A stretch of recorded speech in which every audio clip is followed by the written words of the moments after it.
안녕하세요. 옛날에 부모님이 말씀해 주신 것 중에 결혼은 둘이 하는 것이 아니라 꼭 집안을 봐야 한다는 말씀을 종종 하신 적이 있습니다.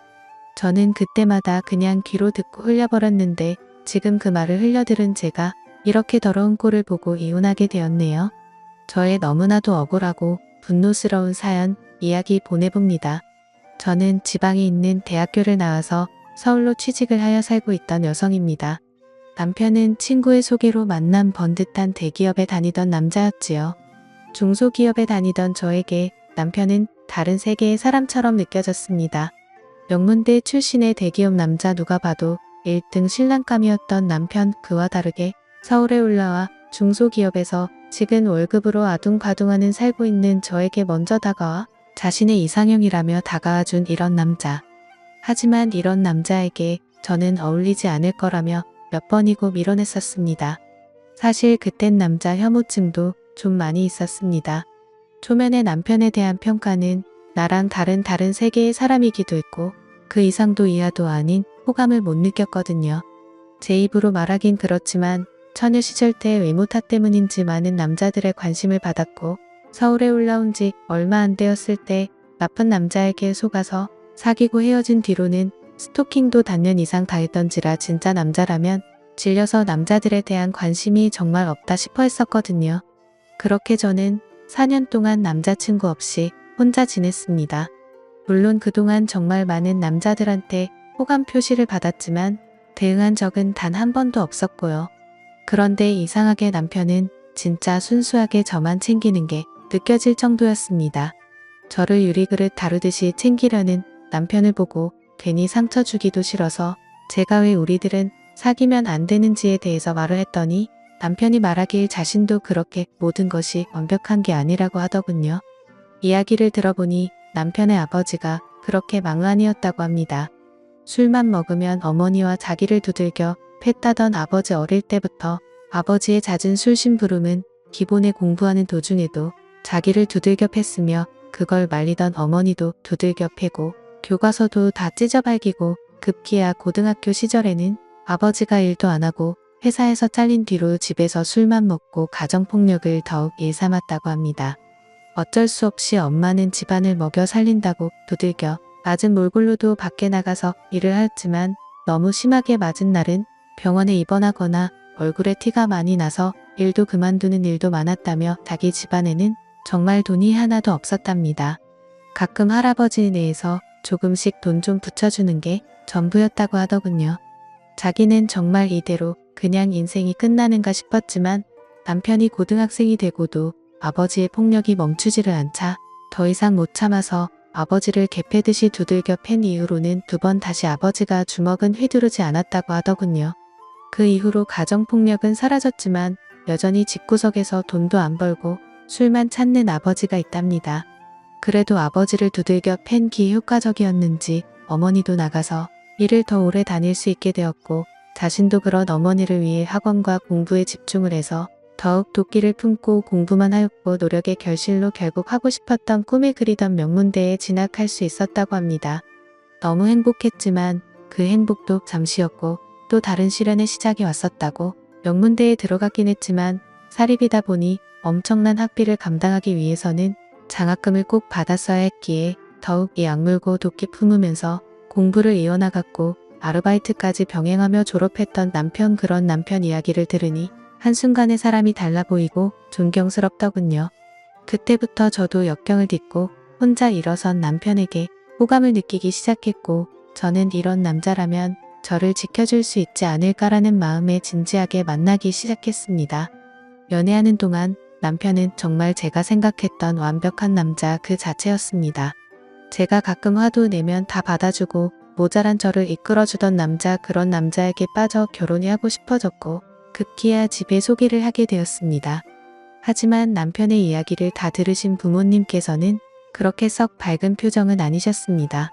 피는 못 속인다는 말과 가정환경의 중요성에 대해서 말씀을 하시더군요. 그래서 저는 부모님께 따지듯이 말했습니다. 그럼 가정환경이 나쁜 사람은 평생 나쁜 사람으로만 살아야 되냐고, 기회도 그럼 영원히 없는 거냐고 따졌죠. 부모님이 꼭 그런 건 아니지만 이왕 딸 가진 부모 입장에선 딸이 더 좋은 남자 만나길 원하는 건 어떤 부모라도 같은 심정일 거라고 오로지 널 위해서 하는 말이라고. 너가 그런 모든 걸 다 감싸 안을 수 있다고 한다면 결혼을 허락하겠다고 하시더군요. 그리고 시부모님을 뵈러 갔을 때 그 중요한 날에도 시아버지는 술에 취해 있더군요. 얼마나 술을 드셨는지 덥석 제 손을 잡고는 자기 아들 어디가 그렇게 좋았냐며 끌어안기까지 하더니 머리를 쓰다듬는 걸 남편이 다급히 말리면서 해프닝이 끝났습니다. 그땐 정말 얼마나 놀랐었는지 남편이 정말 미안하다고 결혼하면 그래도 우린 따로 나가서 살 거니까 괜찮을 거라고 하더군요. 그렇게 우여곡절을 끝에 결혼을 하게 되었고 평범하게 신혼부부의 생활을 이어갈 무렵 시어머니가 갑자기 심장마비로 쓰러지셨습니다. 장애가 남을 수 있다고 하였고 재활케어가 정말 중요하다는 말에 남편이 어느 날 퇴근하고서 제 앞에 무릎 꿇고는 빌더군요. 내가 지금 돈이 많이 없어서 재활원에 보내드릴 수는 없고 돌봐줄 사람이라고는 자기밖에 없는데 그렇게 되면 어머니를 집안에 모시게 되어야 하고 아버지도 올 것 같은데 저한테 너무 미안하다고 정말 이런 의도가 없었다며 비참하게 저한테 사정을 하더군요. 저도 정말 싫었지만 아무리 생각해봐도 저희 형편의 시어머니에게 그 비싼 치료비를 다 지급해드릴 수도 없고 저희가 돌보는 수밖에 없을 것 같더라고요. 그렇게 시부모를 어쩔 수 없이 모시게 되었습니다. 지금 생각해보면 그때 제 불길한 마음을 믿고 어떻게든 했어야 되지 않았나 수백 번이고 후회하고 있습니다. 그렇게 시아버지와 시어머니가 오시고 나서는 저는 일도 그만두고 시어머니 병수발을 하였고 시아버지는 방 안에서 술을 드시고 횡설수설 하시더군요. 가끔씩 절 보는 눈빛이 너무나도 소름 끼쳐서 무서웠습니다. 남편은 퇴근을 하면 최대한 빠르게 집에 와서는 저한테 미안한지 계속 눈치를 보며 시어머니를 챙기고 저보고 항상 싫어했지만 사실상 저희 부부의 신혼생활은 끝이 났었습니다. 그리고 부부로서 사랑도 나눌 수가 없었고요. 한 번은 시도한 적이 있었는데 시아버지가 문틈으로 훔쳐보는 걸 제가 발견하고 깜짝 놀라서 소리친 이후로는 저도 겁이 나서 두 번 다시는 그런 적이 없었습니다. 그 이후로도 시아버지는 저에게 몰래 다가와 뒤에서 바짝 다가오더니 아들놈은 이런 걸 마음대로 할 수 있다며 부럽다는 등의 이야기를 하더군요. 그때마다 성질을 내며 남편에게도 말을 했지만 남편이 시아버지에게 아무리 화를 내도 고쳐지질 않았습니다. 오히려 은근 슬쩍 실수인 척 제 몸을 스치는 듯한 일도 늘어났습니다.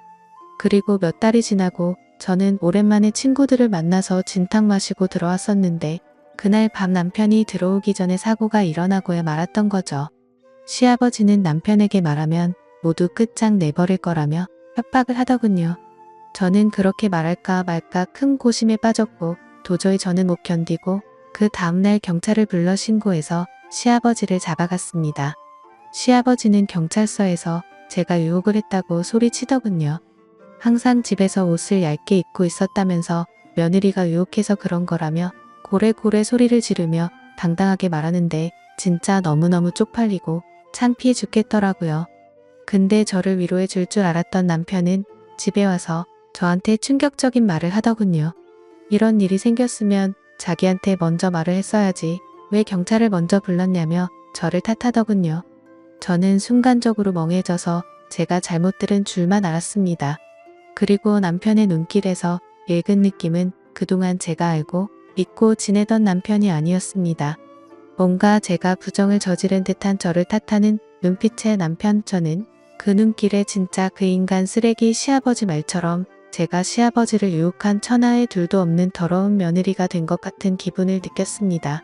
그 이후로 공황장애가 왔고 남편의 얼굴을 보기만 해도 토가 나오는 지경까지 이르렀습니다. 남편은 쌀쌀 맞은 말투로 대체 왜 그러냐며 했습니다. 정신과에서는 제가 후유증으로 이렇게 된 거라고 하더군요. 거의 한 달 지나도 몸 상태가 좋아지질 않자 남편은 혹시 임신한 건 아니냐며 테스트라도 해보라는 말에 제가 진짜 그때 정신이 반쯤 나가서 집안 물건이고 뭐고 다 집어던지며 남편에게 소리를 질렀었습니다. 그리고 테스트 결과 임신은 아니었고요. 남편은 제가 힘들어 보이니 그냥 친정집이라도 내려가 있으라는 말에 바로 짐을 싸서 친정으로 내려갔고 문자로 이혼하자고 보냈습니다. 그제서야 남편은 아픈 어머니 때문에 갈 수가 없는데 대체 저까지 왜 그러냐며 문자 보내는 걸 다 싶더군요. 그렇게 한 달쯤 지나서 남편이 저를 찾아와 이제 집으로 돌아오라며 말했지만 저는 한 달 만에 본 남편을 보고 제 공황장애는 더욱 심해져 두려움에 몸이 떨렸습니다.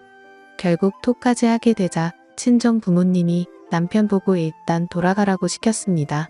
저는 시간이 좀 흘러 몸이 좀 진정이 되자 남편에게 전화를 해서 말했습니다. 당신이랑은 이제 절대로 같이 살 수가 없을 것 같다고. 나는 당시 아버지에게 피해자였는데 누구보다 날 보호해야 되는 당신이 날 더러운 여자로 취급했고 당신의 눈빛 속에 있는 난 이미 시아버지를 유혹한 여자였다고?